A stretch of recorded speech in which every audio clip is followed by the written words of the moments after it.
Hello everyone, how are you all doing? In this video, we are going to talk about the iOS 16.1 Beta 3. My name is Jay, you are watching Tech Hype. Let's get right into today's video without wasting any more time. First of all, talking about the size of this update came at around 700 MB on my iPhone 12 Pro Max and my iPhone 12. Some new changes that I have discovered by now, which is a really early time. This is one of the first video uploaded on YouTube about iOS 16.1 Beta 3. My name is Jay and you are watching Tech Hype. Subscribe to this channel if you want latest news on iOS like this. Let's get right into today's video now, finally, without wasting any more time. Alright, so the first thing that I noticed was the wallpaper UI. The wallpaper UI is a bit more fluid on my iPhones, and the thing is, after adding these new toggles, the wallpaper UI was lagging a little bit when you were changing the settings like blurred mode and all. It was lagging and it respringed for me too, and now I am not experiencing that problem. It seems like it is finally fixed. Then another thing is, some users using the iPhone 14 Pro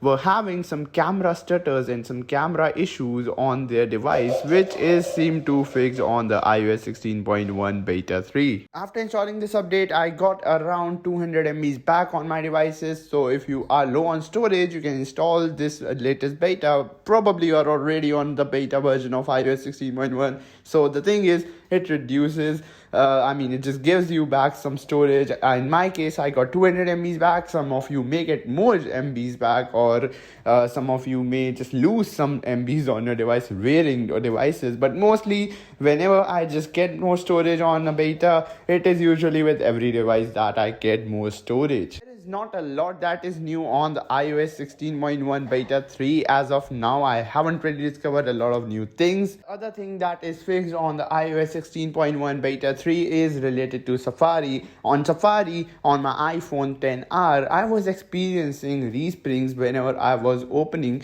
more than 8 tabs on my Ignito mode, and just don't question me why I did that, but yes, I opened more than 8 tabs and it seemed to respring my device again and again, and it was an issue already on the iOS 16.1 Beta 1. Then it was already an issue on the Beta 2 as well.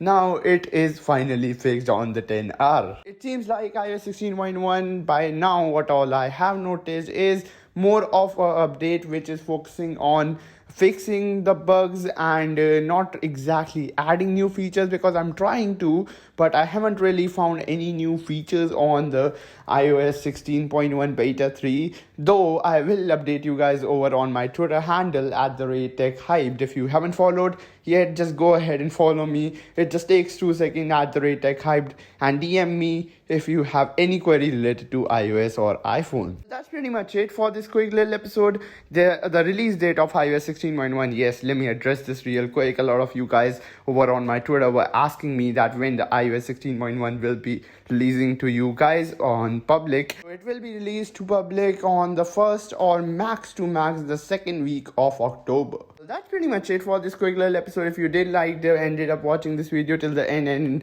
it is obvious that you like this video, consider hitting that subscribe button. My name is Jay, aka Tech Hyped. This is me signing off. I will catch you guys in the very next episode. Thank you so much for watching till the end.